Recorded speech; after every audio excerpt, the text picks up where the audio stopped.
PSC clerkship মেন্সের জন্য আমাদের special class শুরু হয়েছে। তো আগে আমি একটা ক্লাস অলরেডি করিয়েছি, যার লিঙ্কটা আমি নিচে দিয়ে রাখছি। আর আজকে আমি দ্বিতীয় ক্লাস এনেছি।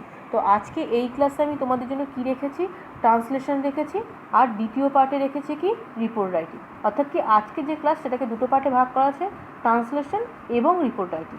তো রিপোর্টটা আমি কিসের ওপর রেখেছি, শর্টেজ অফ ওয়াটার রিসোর্স, মানে কি জলসম্পদ ঘাটতির উপরে একটা রিপোর্ট আমি রেখেছি। তো সম্প্রতি করোনা আমফান এই বিষয়গুলো তো গুরুত্বপূর্ণ বিষয় অবশ্যই, কিন্তু তার সাথে জলসম্পদ ঘাটতি কিন্তু খুব রিসেন্ট একটা টপিক, কিন্তু যার জন্য এটার উপর আমি কিন্তু একটা রিপোর্ট রেখেছি। এবার আমরা আমাদের ভিডিওর ফার্স্ট পার্টে চলে যাব, যেখানে আমি ট্রান্সলেশন রেখেছি। দেখো ফার্স্ট লাইনটা কি আছে, বৈশাখ শেষ হয়ে আসে। তো আমি তোমাদের আগের ক্লাসে বলেছিলাম যে যখন তোমরা ট্রান্সলেশন করবে তখন জটিল বাংলায় থাকলে তখন সেটা মনে মনে সরল বাংলায় পরিণত করবে। তো দেখো তার মানে কি, বৈশাখ মাস শেষ হয়ে আসছে, বৈশাখ শেষ হয়ে আসছে। তো ট্রান্সলেশনটা কি আছে দেখো, the month of Baishakh is drawing to a close. তো দ্য মান্থ অফ বৈশাখ মানে কি, বৈশাখ মাস, ইজ ড্রয়িং মানে হতে চলেছে, টু এ ক্লোজ মানে সমাপ্তির দিকে, মানে কনক্লুশন, মানে বৈশাখ মাস শেষ হতে চলেছে। আর টু এ ক্লোজ কিন্তু একটা ফ্রেজ, কি বললাম, টু এ ক্লোজ হচ্ছে একটা ফ্রেজ, মানে কি এটার মানেটা কি, কনক্লুশন মানে সমাপ্তি। আর ইজ ড্রয়িং মানে হতে চলেছে, এইটা বলেছি। আচ্ছা এইবার দেখো এই ট্রান্সলেশনটা কিন্তু আমরা অন্যভাবেও করতে পারি। সেটা কি, the month of Baishakh is about to end. কি বললাম, the month of Baishakh is about to end, মানে কি অ্যাবাউট টু মানে কিন্তু হতে চলেছে। কি বললাম, অ্যাবাউট টু মানে হতে চলেছে, ইজ অ্যাবাউট টু মানে হতে চলেছে, এন্ড মানে সমাপ্তি, মানে একই মিনিং হচ্ছে। এর পরের লাইনটা দেখো, বাট এখানে দেখো বাংলায় কি আছে, কিন্তু মেঘের ছায়াটুকু কোথাও নাই। তো ট্রান্সলেশনটা এবার দেখো, ইংরেজি যে ট্রান্সলেশনটা কি আছে, but there is not even a trace of clouds anywhere. তো আমি পার্ট করে আস্তে আস্তে মানে কিন্তু তোমাদেরকে বলছি, but there is not even a trace of clouds anywhere. তো মানে কি সেখানে মেঘের কোনো চিহ্ন, ট্রেস মানে কি চিহ্ন, ইভেন মানে কি এমন কি, কি বললাম, ইভেন মানে এমন কি, ট্রেস মানে কি চিহ্ন, অফ ক্লাউডস মানে মেঘের চিহ্ন নেই, এনিহোয়ার কোথাও, মানে মেঘের চিহ্ন কোথাও নেই, ছিটেফোঁটাও কোথাও নেই। ঠিক আছে, পরের লাইনটা দেখো, the searing sky is seemingly pouring fire on everything below. ঠিক আছে, এখানে দেখো বাংলায় কি আছে, অনাবৃষ্টির আকাশ হইতে যেন আগুন ঝরিয়া পড়িতেছে। কি বললাম, অনাবৃষ্টি মানে জানো যখন বৃষ্টি না হয় তখন কি হয়, বৃষ্টি না হওয়ার জন্য ওয়েদারটা কি খুব ড্রাই এবং হট হয়ে যায়, তাই তো। তো অনাবৃষ্টির ফল কি, ড্রাই অ্যান্ড হট ওয়েদার। তো সেটাই কিন্তু বলেছে যে অনাবৃষ্টির আকাশ থেকে যেন মেঘ মানে আগুন ঝরে পড়ছে। তো এখানে কি হবে, শেয়ারিং স্কাই মানে হচ্ছে হট অ্যান্ড ড্রাই। কি বললাম, হট অ্যান্ড ড্রাই। ঠিক আছে, হট অ্যান্ড ড্রাই স্কাই। তো এখানে দেখো একটা জিনিস কি, অনেক কিছু হয়তো তুলনা করা হয়, যে মনে করা হচ্ছে যেন সেইটা হচ্ছে, কিন্তু আদপে সেটা হচ্ছে না, কিন্তু বাস্তবে সেটা হচ্ছে না, কিন্তু অনেক সময় তুলনা করা হয়, কম্পেয়ার করা হয়। তো ইজ সিমিংলি মানে হচ্ছে যেন, সিম মানে কি যেন, এখানে ইজ সিমিং আছে, যেহেতু টেন্সের ওপর ডিপেন্ড করে হয়, এখানে ইজ সিমিং মানে যেন বা প্রতিভাত। কি বললাম, প্রতিভাত, মনে হওয়া, মানে যেটা অ্যাকচুয়ালি হচ্ছে না কিন্তু তুলনা করা হচ্ছে যে সেইটা হচ্ছে, তখন কিন্তু এরকম ইজ সিমিং বসে। ঠিক আছে, আচ্ছা তারপরে দেখো পোরিং, পোর মানে কি ঢালা। তো এখানে আকাশ থেকে ঝরে পড়ছে, যেন আকাশ যেন ঢেলে দিচ্ছে, যেন উবুর করে দিচ্ছে আগুন। ঠিক আছে, ফায়ার মানে আগুন, অন এভরিথিং মানে সব কিছুর উপরে, বিলো মানে নিচে যা আছে, আকাশের নিচে পৃথিবীতে যা আছে তার উপরে যেন আকাশ আগুন একদম উজাড় করে ঢেলে দিচ্ছে। ঠিক আছে, এর পরের পেজে যাব। আচ্ছা এবার পরের লাইনটা দেখো, সম্মুখের দিগন্তজোড়া মাঠখানা জ্বলিয়া পুড়িয়া ফুটিফাটা হইয়া আছে। তো দেখো এখানে, the field stretching to the Horizon before him is perched and cracked. তো আমি প্রত্যেকটা মানে তোমাদেরকে এক এক করে বলছি। দ্য ফিল্ড মানে মাঠটা, স্ট্রেচিং মানে প্রসারিত হয়েছে, টু দ্য হরাইজন মানে দিগন্তের দিকে, ঠিক আছে। তো মানে কি দিগন্ত জোড়া যে মাঠ সেটার কথাই বলা হয়েছে এখানে। বিফোর হিম, তো দেখো এখানে সম্মুখে কথাটা কিন্তু উল্লেখ আছে, তার মানে কি কেউ না কেউ সেই মাঠের সামনের দিকে আছে, সেই জন্য বিফোর হিম করা হয়েছে। ইজ পার্চড, পার্চড মানে কি, মানে জ্বলে যাওয়া, ঝলসে যাওয়া, যখন রৌদ্রের তাপে ঝলসে যায়। যেমন কি পার্চড স্কিন মানে রৌদ্রের তাপে যখন স্কিন ঝলসে যায়। অনেকে কি দেখেছো মাঠে যারা কাজ করে রোদে, তাদের গাটা পুড়ে কেমন ঝলসানো মতো হয়ে যায় না, তো এখানে কিন্তু মাঠের কথা ঠিক সেরকমই বলা হয়েছে, ঠিক আছে। অ্যান্ড ক্রাকড মানে ফুটি ফাটা, মানে ফাটল ধরে গেছে এমন, ঠিক আছে, ফুটি ফাটা হয়ে আছে। The blood in the veins of the earth is escaping constantly through the crevices in the form of vapour. তো দেখো এবার মানেটা আস্তে আস্তে বলি। আগে একটা কথা বলি, এই যে মানেগুলো হয়তো লাইনগুলো তোমাদের খুব কঠিন লাগছে, তো তোমরা যদি বারবার বলছি এই যে জটিল মানেগুলোকে কিন্তু একটু সরল করে নাও নিজের মতো, তবে এমনভাবে করো যেন তার অর্থ থাকে, যেন মিনিংলেস না হয়ে যায় ব্যাপারটা, হ্যাঁ, যেন সামঞ্জস্য থাকে। আর সেই লক্ষ্য ফাটল দিয়া, তো দেখো এখানে আমি আগে ট্রান্সলেশনটা তোমাদের ব্যাখ্যা করে দিচ্ছি। The blood in the veins of the earth, the blood মানে কি রক্ত, ইন দ্য ভেন্স মানে বুকের, মানে ধমনীর মধ্য দিয়ে বা বুকের মধ্য দিয়ে যে রক্ত, অফ দ্য আর্থ পৃথিবী, আচ্ছা ঠিক আছে, মানে ধরিত্রী, এখানে পৃথিবী মানে কি ধরিত্রী। ইজ স্কেপিং মানে কি, এখানে দেখো এখানে আছে উড়িয়া যাইতেছে, কিন্তু এসকেপিং মানে কি এখানে বেরিয়ে যাচ্ছে, সবসময় পুরোপুরি আক্ষরিক মিনিং করবে না, হ্যাঁ, এটা একটু খেয়াল রাখবে। কনস্ট্যান্টলি মানে কি নিরন্তর, মানে কি ক্রমাগত, কনস্ট্যান্টলি, হ্যাঁ, মানে পরপর না থেমে আর কি। থ্রু মানে কি মধ্য, দেখো এখানে দিয়া আছে, হ্যাঁ। দ্য ক্রেভিসেস মানে কি ফাটল, ঠিক আছে, এখানে আছে লক্ষ্য ফাটল, তো সেইভাবে পুরোটাই বলা আছে দ্য ক্রেভিসেস, ঠিক আছে। In the form of vapour মানে ভেপারের আকারে, ঠিক আছে। তাহলে পুরো লাইনটা তোমরা বুঝতে পেরেছো কী বলেছি, ঠিক আছে। তো আর একবার রিপিট করে দিচ্ছি। আর সেই লক্ষ্য ফাটল দিয়া ধরিত্রীর বুকের রক্ত নিরন্তর ধোঁয়া হইয়া উড়িয়া যাইতেছে। তো দেখো, the blood in the veins of the earth is escaping constantly through the crevices in the form of vapour, ঠিক আছে। এরপরে দেখো কি আছে, এবার লাস্ট লাইনটা দেখো। অগ্নিশিখার মতো তাহাদের সর্পিল ঊর্ধ্বগতির প্রতি চাহিয়া থাকিলে মাথা ঝিমঝিম করে, যেন নেশা লাগে। তো দেখো এই লাইনটা দেখে খুব কঠিন মনে হচ্ছে তো, কিন্তু এটাকে আমি খুব সহজ করে ট্রান্সলেট করব, হ্যাঁ। একটু তোমরা বারবার বলছি যে যখন ট্রান্সলেশন করবে তখন একটু সরল করে নিও, ঠিক আছে। তো দেখো এখানে বলেছে কি অগ্নিশিখার মতো, তো অগ্নিশিখার মতো ইংরেজি কি, লাইক ফ্লেমস, ঠিক আছে। তাহাদের সর্পিল ঊর্ধ্বগতি, ঠিক আছে, কি বললাম, ফ্লেমস মানে এখানে শিখা, হ্যাঁ, অগ্নিশিখাও বলতে পারো, দুটোর মানে একই। আচ্ছা, তো দেখো এখানে অগ্নিশিখার মতো তাহাদের সর্পিল ঊর্ধ্বগতি, তা সর্পিল ঊর্ধ্বগতি, দেখো এখানে আছে কয়েলিং আপওয়ার্ডস মানে ধোঁয়া, যে ধোঁয়াটা উঠছে সেটা যেন সাপের মতো এঁকে বেঁকে উপরের দিকে উঠছে, তো আপওয়ার্ডস মানে কি উপরের দিকে, আর কয়েলিং মানে কি সাপের মতো পেঁচানো, ঠিক আছে, তো সর্পিল আর কি, হ্যাঁ। আচ্ছা, প্রতি চাহিয়া থাকিলে মানে কি এক দৃষ্টিতে তাকিয়ে থাকলে, তো গেজিং অ্যাট ইট মানে হচ্ছে তার দিকে এক দৃষ্টিতে তাকিয়ে থাকা, ঠিক আছে। তো গেজ অ্যাট এটা মানে কি এক দৃষ্টিতে, ঠিক আছে, কি বললাম, gauge at, GAZE, gauge at মানে এক দৃষ্টি তাকিয়ে থাকা। আচ্ছা, মাথা ঝিমঝিম করে, দেখো, তো দেখো মেক্স দ্য হেড রিল, তো রিল মানে কি ঘুরিয়ে দেওয়া, ঠিক আছে, রিল মানে কি ঘুরিয়ে দেওয়া। আর এই যে ওয়ার্ডগুলো বলছি অবশ্যই কিন্তু নোট করো, বারবার বলছি এগুলো কিন্তু নোট করো, নাহলে কিন্তু তুমি শিখতে পারবে না। তুমি এই প্রত্যেকটা ওয়ার্ড যে শিখবে পরে যখন ট্রান্সলেশন করতে যাবে এই ওয়ার্ডগুলো কিন্তু নানাভাবে কাজে এসে যাবে, ঠিক আছে। তো দেখো উইথ ড্রাঙ্কেননেস মানে কি নেশা লাগে, মানে নেশার মতো। তো আমি এই যে ওয়ার্ডগুলো প্রত্যেকটা পার্ট বাই পার্ট তো ভেঙে বলে দিলাম, এইবার দেখো লাইনটা ধরে পড়িয়ে দেবো। Gazing at it coiling upwards like flames makes the head reel with drunkenness মানে কি এক অগ্নিশিখার মতো তাহাদের সর্পিল ঊর্ধ্বগতির প্রতি চাহিয়া থাকলে মাথা ঝিমঝিম করে, যেন নেশা লাগে। তো অনেক সময় কি হয় দেখবে, যখন মাথাটা ঘোরে কখন নেশা যখন ধরে তখন কি মাথাটা ঝিমঝিম করে, তাই তো? এটা আমরা শুনেছি কথাটা।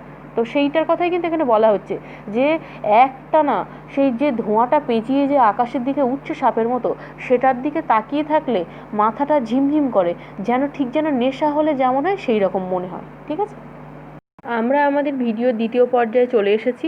আর এই পর্যায়ে আমি তোমাদের জন্য রেখেছি রিপোর্ট রাইটিং। তো রিপোর্ট রাইটিং লেখার আগে আমি তোমাদেরকে একটা উদাহরণ দিচ্ছি বোঝানোর জন্য। ধরো তুমি গাড়ি চালাতে জানো না, কিভাবে চালাতে জানোই না, তোমার হাতে একটা গাড়ির চাবি দিয়ে বলা হলো এবং তার সাথে ট্রাফিক রুলসগুলো বলে দেওয়া হলো, দিয়ে বলা হলো তুমি গাড়িটা চালাও। তুমি কি চালাতে পারবে? তোমার উত্তর হবে কি? না। তো রিপোর্ট রাইটিং ব্যাপারটা কিন্তু অনেকটা সেই রকম। তুমি হয়তো রিপোর্ট রাইটিংয়ের যে নিয়ম সেটা জানো, আর তোমার ভালো গ্রামারের নলেজ আছে। তুমি কিন্তু শুধু এইটুখানি নিয়েই কি ভালো একটা রিপোর্ট লিখতে পারবে? কখনোই না। যদি যে বিষয়টা নিয়ে ধরো তুমি রিপোর্টটা লিখছো, সেই বিষয়ে যদি তোমার কোনো আইডিয়া না থাকে, কোনো ধারণা না থাকে, তাহলে কিন্তু তুমি রিপোর্টটা লিখতে পারবে না। ঠিক আছে, তো দেখো এখানে আমরা কোন বিষয়ে রিপোর্ট রেখেছি। Write a report on water resource crisis faced by some local areas in a particular district on the following points. তো এখানে একটা রিপোর্ট লিখতে বলেছে যে জলসম্পদের যে অভাব সেইটার উপরে একটা রিপোর্ট লিখতে বলেছে, একটা নির্দিষ্ট এরিয়াতে যেটা হয়েছে। হ্যাঁ, আর কি অন দ্য ফলোইং পয়েন্টস, নিচের যে পয়েন্টগুলো আছে সেইগুলোর উপর ডিপেন্ড করে লিখতে বলেছে। তো দেখো পয়েন্টগুলো কী কী আছে। ফার্স্ট পয়েন্ট আছে কি, নেম অফ দ্য প্লেস, অর্থাৎ জায়গার নাম। হ্যাঁ, কোন জায়গা থেকে এটা হচ্ছে সেটা লিখতে বলা হচ্ছে। নাম্বার 2 কী আছে, cause of water resource shortage, যে জলসম্পদের যে অভাব তার কারণ কি। Number 3 effect of water resource shortage, যে এই যে জলসম্পদের যে অভাব এর ফলাফল কি কি ঘটতে পারে সেইটা। নাম্বার 4 প্রিভেন্টিভ মেজার্স, মানে প্রতিরোধী ব্যবস্থা, পদক্ষেপ, যে কি ব্যবস্থা নিলে এই সমস্যাগুলো সমাধান করা যাবে। ঠিক আছে, এইবার দেখো এরপরে কি হবে। এরপরে এই যে পয়েন্টগুলো দেওয়া আছে, তোমার কিন্তু বডি অফ দ্য রিপোর্টের যে যখন করবে তখন কিন্তু এই পয়েন্টগুলো অবশ্যই টাচ করে যাবে, নাহলে কিন্তু রিপোর্টটা কখনোই ভালো হবে না। আবারও বলছি, রিপোর্ট লেখার ক্ষেত্রে এই পয়েন্টগুলোর টাচ থাকা কিন্তু ম্যান্ডেটরি। ঠিক আছে, আর এটাই কিন্তু রিপোর্ট লেখার ফার্স্ট নিয়ম। তো এইবার আমরা বডি অফ দ্য রিপোর্ট দেখব কি আছে। আগের পেজে আমি তোমাদের রিপোর্ট লেখার প্রথম নিয়মটা বলেছি, এই পেজে আমি দ্বিতীয় নিয়ম বলছি। এগুলো কিন্তু অবশ্যই ভালো করে নোট করো। যে যখন তোমরা রিপোর্ট লিখবে অবশ্যই কিন্তু একটা হেডিং থাকতে হবে, এবং যদি হেডিং ছাড়া যদি তুমি রিপোর্ট লেখো তাহলে কিন্তু একদম জিরো কেটে, কারণ হেডিং থাকতেই হবে, মাস্ট এটা। এবং হেডিংটা এমন হবে যে তুমি যে বিষয়ে রিপোর্টটা লিখছো তার পুরো সাবজেক্ট ম্যাটারটা রিফ্লেক্ট হবে তোমার হেডিংয়ের মাধ্যমে। ঠিক আছে, আচ্ছা এইবার দেখো থার্ড নিয়ম আমি বলছি কি, যে যখন তুমি উপরে একটা সুন্দর হেডিং দিলে তার নিচে যে দেখেছো অনেক সময় অনেক পেপারে থাকে নিজস্ব সংবাদদাতা বা বিশেষ সংবাদদাতা, তো এখানে আমি কি লিখেছি, বাই স্পেশাল করেসপন্ডেন্ট। ঠিক আছে, হ্যাঁ এটা অবশ্যই লিখতে হবে, কারণ নাম দেবে না এখানে। নিশ্চয়ই এই নিয়মটা তোমরা জানো অনেকেই, তবু আমি বলে দিচ্ছি, কোনো নাম দেবে না, এই রকম নিজস্ব সংবাদদাতা বা বিশেষ প্রতিনিধি এরকম কিছু লিখবে। ঠিক আছে, আচ্ছা এরপরে তার পরের নিয়মটা কি, দেখো এখানে কিন্তু আমি গোধারা বলেছি, আমাদের কিন্তু আগের পয়েন্টে ছিল যে তোমাকে জায়গার নাম কিন্তু এখানে ডিনোট করতে বলা হয়েছে, সেই জন্য আমি একটা জায়গার নাম রেখেছি কি গোধারা। কি বললাম? গোধারা, কারণ ওখানে বলা আছে যে, কিন্তু পয়েন্টে বলাই আছে যে জায়গার নামটা লিখতেই হবে, সুতরাং লিখেছে এটা। Godhara top the water stress index, the worst is yet to come. তো দেখো গোধারা একটা জায়গার নাম, টপ মানে শীর্ষস্থানে আছে। কিসের শীর্ষস্থানে আছে? যে জলঘাটতি সূচকের শীর্ষস্থানে আছে। The worst is yet to come মানে আরও খারাপটা আসতে চলেছে, তার মানে কি the worst is about to come. ঠিক আছে, তারপরে দেখো জায়গার নাম দিয়েছি আমি গোধারা, আর ডেট কিন্তু অবশ্যই দেবে, কোনো টাইম দেবে না, প্রথমে কি করবে জায়গার নাম দেবে অর্থাৎ প্লেস, তারপরে ডেট। ঠিক আছে, এরপরে দেখো বডিটা কি আছে এবার আমরা দেখে নেব। The recent acute water shortage মানে সম্প্রতি জলের ঘাটতি, অ্যাকিউট মানে কি সাংঘাতিক জলের ঘাটতি, ওয়াটার শর্টেজ মানে ইন 5 ব্লকস অফ গোধারা ডিস্ট্রিক্ট মানে কি গোধারা জেলার 5টা ব্লকে has fuel concerns that a potential water crisis is awaiting the other blocks of the area. ঠিক আছে। তো দেখো হ্যাজ ফুয়েল কনসার্নস মানে কি, ফুয়েল মানে কি ইনক্রিজ মানে বাড়ানো, আর কনসার্নস মানে ওরিস মানে দুশ্চিন্তাকে বাড়িয়ে দিচ্ছে, দ্যাট যে এ পোটেনশিয়াল ওয়াটার ক্রাইসিস একটা সম্ভাব্য জলের সমস্যা ইজ অ্যাওয়েটিং অপেক্ষা করছে the other blocks of the area অন্যান্য ব্লকের জন্য। এখানে অ্যাওয়েটিং ফরটা উজ্জ্ব আছে, এটাকে তোমাকে বুঝে নিতে হবে। তো অন্যান্য ব্লকের জন্য অপেক্ষা করছে, which is grappling with the pressure of rapid population growth, যেটা কি, যেটা হচ্ছে সমস্যায় জর্জরিত, with the pressure of rapid population growth মানে কি, যে ক্রমবর্ধমান জনসংখ্যা বৃদ্ধির যে চাপ।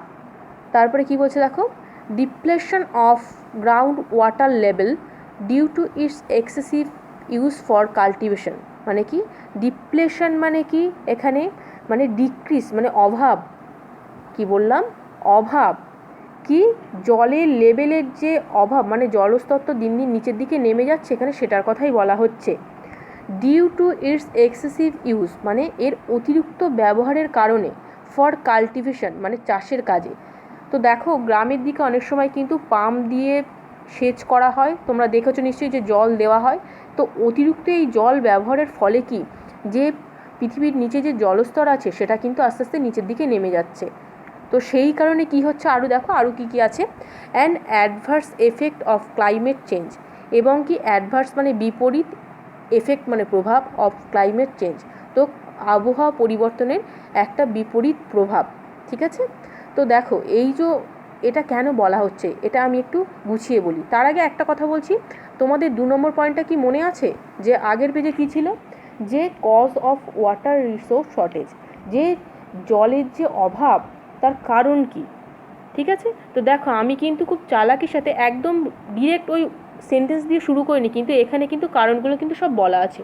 তো কি কি কারণ, এই যে জলসম্পদ যে ঘাটতি হচ্ছে কারণ কি কি, প্রথমত কি, যে অতিরিক্ত জনসংখ্যা। ঠিক আছে। তো যত জনসংখ্যা হবে তত কি জলের চাহিদাটা বাড়বে। ঠিক আছে। আর কি, depression of ground water level মানে কি জলস্তর যেটা সেটা আস্তে আস্তে কমে যাচ্ছে, কারণ কি অতিরিক্ত ব্যবহার হচ্ছে, ফলে এই কারণে কিন্তু জলের যে অভাব ঘটছে। হ্যাঁ, already one water reservoir has been build to meet the requirement of the locals, দেখো of the locals but it fails to match it. তো এখানে কি বলেছে, অলরেডি মানে এর মধ্যে ইতিমধ্যে ওয়ান ওয়াটার রিজার্ভার মানে একটা জলের রিজার্ভার তৈরি হয়েছে, has been build to meet the requirement মানে প্রয়োজন মেটাতে, অফ দ্য লোকালস মানে স্থানীয় লোকজনের প্রয়োজন মেটাতে একটা জলের রিজার্ভার অলরেডি তৈরি হয়েছে, but it fails to match it কিন্তু এটা ব্যর্থ ম্যাচ করতে, মানে প্রয়োজন যতটা তাদের সেই তুলনায় যে সরবরাহ সেটা কিন্তু সাপ্লাই এবং প্রয়োজন দুটোর মধ্যেও বিস্তর ফারাক আছে। ঠিক আছে। মোর over the increasing demand for water, তার ওপর সর্বোপরি মানে এখানে মোর ওভার মানে সর্বোপরি, দ্য ইনক্রিজিং ডিম্যান্ড ক্রমবর্ধমান দাবি, ফর ওয়াটার জলের জন্য, কিসের জন্য, জলের জন্য ক্রমবর্ধমান দাবি, can lead to an economic crisis, যেটা একটা ইকোনমিক ক্রাইসিস মানে অর্থনৈতিক সমস্যা আনতে চলেছে। ঠিক আছে। Said XYZ Ahuja. তো দেখো এখানে কে বলেছেন, XYZ আহুজা। আমি এখানে XYZ আহুজা কেন রেখেছি, দেখো তোমরা যখন রিপোর্ট লিখবে বেশিরভাগ ক্ষেত্রে কিন্তু কখনো ডিরেক্ট নাম এইভাবে পুরোপুরি নামটা দেবে না। ঠিক আছে। তিনি কে, এই যে XYZ আহুজা তিনি কে, the chief of the board, বোর্ডের chief, that was formed in 2019, যেটা এই যে বোর্ডটা সেটা গঠিত হয়েছিল কবে, 2019 মানে 2019 সালে তৈরি হয়েছিল, গঠিত হয়েছিল, টু অ্যানাটোমাইজ দ্য সিচুয়েশন। তো অ্যানাটোমাইজ মানে কি বিশ্লেষণ করতে, এখানে টু অ্যানাটোমাইজ আছে মানে কি বিশ্লেষণ করতে, দ্য সিচুয়েশন মানে এই যে অবস্থা সেটা বিশ্লেষণ করার জন্য এই বোর্ডটা তৈরি হয়েছিল। ঠিক আছে। তো আগের পেজে আমি তোমাদেরকে 2টো পয়েন্ট কিন্তু রেখেছি, কি আগের পেজে রেখেছি কি, যে অর্থনৈতিক একটা সমস্যা হতে পারে। ঠিক আছে। এটা কি প্রভাবের মধ্যে পড়ে যাচ্ছে, কারণ প্রভাব সম্পর্কে লিখতে বলেছে, তো যে জলসম্পদ ঘাটতির প্রভাব কী কী সেটা লিখতে বলেছে, আর তার সাথে কিন্তু কী পদক্ষেপ নেওয়া হচ্ছে, অর্থাৎ প্রতিরোধী ব্যবস্থা কী নেওয়া হচ্ছে সেটাও কিন্তু পয়েন্টে বলা ছিল। তো আমি এখানে কিন্তু আগের পেজে বলেছি যে একটা জল সংরক্ষণ কেন্দ্র কিন্তু তৈরি হয়েছে অলরেডি, কি জনগণের চাহিদা মেটানোর জন্য। তো কি অর্থাৎ কি এখানে একটা পদক্ষেপ নেওয়া হয়েছে, তার মানে কি 3 নম্বর আর 4 নম্বর পয়েন্টটা কিন্তু আমি আগের পেজে দুটোই কিন্তু টাচ করে গেছি। ঠিক আছে, এই পেজে আরও ভালো করে এখানে লিখবো ব্যাপারটা। 94% of the rural population of the area, তার মানে কি ওই এরিয়ার 94% মানুষ has to depend on ground water. Has to depend on ground water মানে কি ভৌম জলের উপর ডিপেন্ড করতে হয়, মানে নির্ভর করতে হয়। ডিপেন্ড অন মানে কি নির্ভর করতে হয় কিসের উপরে? গ্রাউন্ড ওয়াটার, ভৌম জলের উপর। But it's surging level of arsenic and fluoride কি, but it's surging level of arsenic and fluoride মানে কি সার্জিং লেভেল মানে কি বৃদ্ধি পাচ্ছে এমন স্তর। কিসের স্তর? আর্সেনিক এবং ফ্লোরাইড। ঠিক আছে, puts the situation at stake মানে কি এই যে অবস্থা সেটাকে অ্যাট রিস্ক মানে আরও বিপদের দিকে নিয়ে যাচ্ছে। ঠিক আছে, এবার পরের পার্টটা দেখো। অ্যাপার্ট ফ্রম দিস, এছাড়াও দেয়ার আর সাম আদার ইস্যুস, সেখানে আরও অন্যান্য কিছু সমস্যা কিন্তু আছে। কি কি? Like high concentration of irons and salinity in some blocks. ঠিক আছে, তার মানে কি যে জলে অতিরিক্ত আয়রন এবং লবণের পরিমাণ কিছু ব্লকে। ঠিক আছে, তার মানে কি জলে যখন লবণ এবং আয়রনের পরিমাণ বাড়ে তখন কি সেই জলকে কি ভালো করে ব্যবহার করা যায়? যায় না। সেই জন্য ওই এলাকাগুলোতে কিন্তু আরও সমস্যা হবে। ঠিক আছে, তারপরে দেখো we have already started taking measures. We have already মানে কি আমরা এর মধ্যে ইতিমধ্যে শুরু করেছি পদক্ষেপ নিতে। মেজার্স মানে কি পদক্ষেপ। Such as a proposal to build 2 other reservoirs has been issued. ঠিক আছে, আমি এই পর্যন্ত আগে মানেটা বলে দিই যে আমরা এর মধ্যে যে পদক্ষেপ নিতে শুরু করেছি কি, যে অ্যাজ এ প্রপোজাল কি প্রস্তাব রেখেছি, টু বিল্ড 2 আদার রিজার্ভার্স মানে কি আরও 2টো নতুন জল সংরক্ষণ কেন্দ্র তৈরি করার প্রস্তাব আমরা রেখেছি। হ্যাজ বিন ইস্যুড যেটা কিন্তু ইস্যু হয়ে গেছে। ঠিক আছে, তারপরে দেখো there is much to deal with in so short time said XYZ Mishra concern MLA। তো মানে কি there is much to deal with in so short time মানে হচ্ছে সমস্যা অনেক বেশি কিন্তু সেই তুলনায় সময় অনেকটা কম। কে বলেছে? যে ওখানকার যে MLA তিনি XYZ মিশ্রা, আমি এখানে বলেছি নাম ডিরেক্ট উল্লেখ করা যায় না সেই জন্য এইভাবেই রেখেছি। তো তিনি বলেছেন। ঠিক আছে, কে বলেছেন তাহলে বোঝা গেল। তো দেখো এখানে যে কটা পয়েন্ট নিয়ে লিখতে বলেছিল, যে জায়গার নাম, জলসম্পদ ঘাটতির কারণ কি, ফলাফল কি মানে প্রভাব কি, এফেক্ট মানে প্রভাব কি, আর প্রতিরোধী পদক্ষেপ কি, সবগুলো কিন্তু পয়েন্ট কিন্তু আমি চালাকির সাথে টাচ করে গেছি।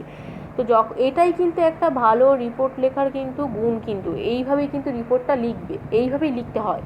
তো দেখো আজকে আমাদের ভিডিওটা এই পর্যন্তই থাকছে। আর তোমরা যদি এই রকম ভিডিও আরও পেতে চাও তাহলে কিন্তু অবশ্যই সাবস্ক্রাইব করে রাখো, আর নিচে কিন্তু আমি পিডিএফটা দিয়ে রাখছি। ধন্যবাদ।